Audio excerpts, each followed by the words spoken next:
All right, today we're going to learn about how to solve linear and quadratic systems of equations by graphing.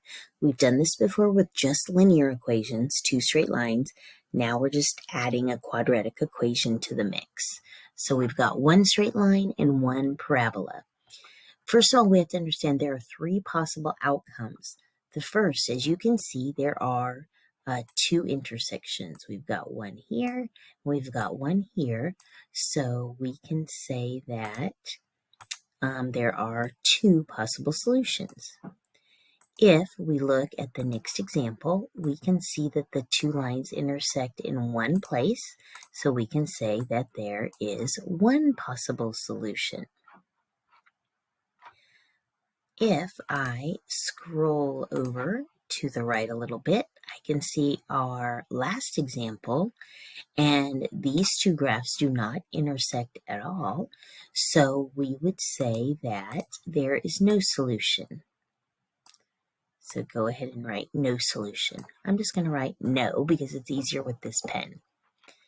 Now, don't stop the video because that's not the only thing we're doing.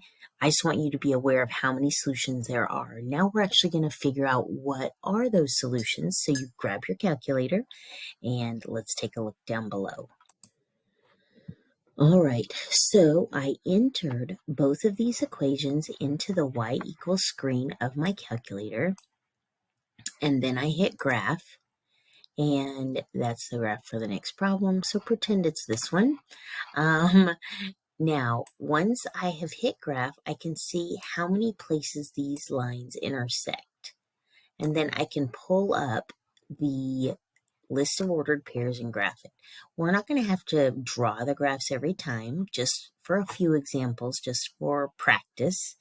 But once we see where the intersection is, then we can write our answer. So this particular graph has one solution, and that solution is that the ordered pair 0, 1. So if I were doing my solutions, I would write 0, 1 for my solution, my ordered pair. There are two more examples on this paper. So go ahead and graph those two, and then resume the video and see if you got them correct. Well, that was really quick.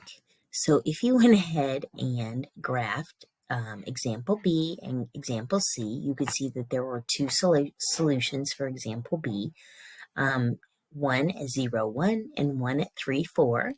And for example C, the graphs do not intersect at all, so there was no solution. Again, this is very simple. All you need is your calculator and your graphing screen.